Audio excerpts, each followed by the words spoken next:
Bonjour les enfants, aujourd'hui on se retrouve pour un petit cours sur le schéma fonctionnel. Donc, l'avion, vous le connaissez déjà, vous avez travaillé dessus lors des derniers cours en ligne. Alors, un schéma fonctionnel, c'est utilisé par les ingénieurs pour réaliser des objets. C'est un petit peu une carte mentale qui sert à ne rien oublier lorsqu'on fabrique un objet.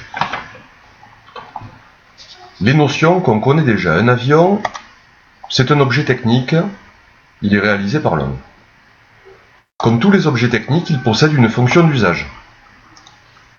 Voler, se déplacer dans les airs.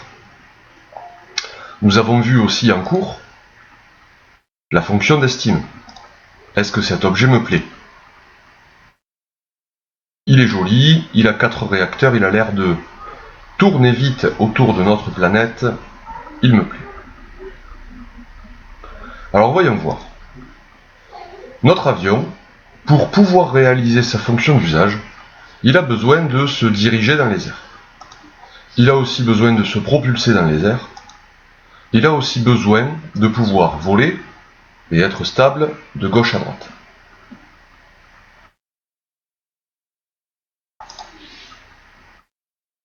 Pour voler, on y met des ailes et des ailerons pour la stabilité. Pour se diriger, on va lui mettre une dérive et des gouvernes. Et pour se propulser, des moteurs à réaction.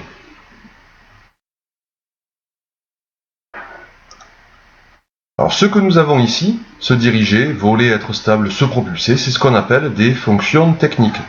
Ce sont en quelque sorte des toutes petites fonctions d'usage qui sont à l'intérieur de la fonction d'usage.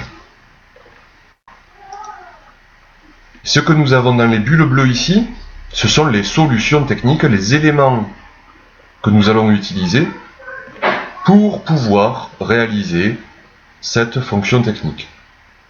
Et bien voilà, on a réalisé un schéma fonctionnel.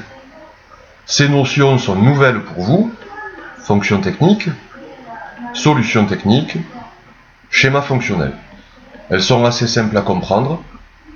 Au départ, on a un avion, une fonction d'usage. Pour pouvoir réaliser cette fonction d'usage, il nous faut des fonctions techniques.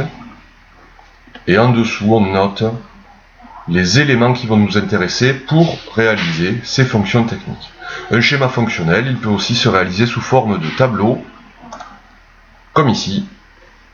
Le nom de l'objet, un avion, excusez-moi, sa fonction d'usage, les différentes fonctions techniques, et ici, on pourra noter les solutions techniques. Alors, dans les devoirs que je vous demanderai, vous aurez cette feuille-là à compléter, la colonne solutions techniques. Vous pourrez aussi trouver de nouvelles fonctions techniques, si vous voulez, et trouver de nouvelles solutions techniques, par exemple, rouler sur une piste d'atterrissage, ou transporter des passagers. Voilà, ce cours est terminé, je vous souhaite à tous une bonne journée.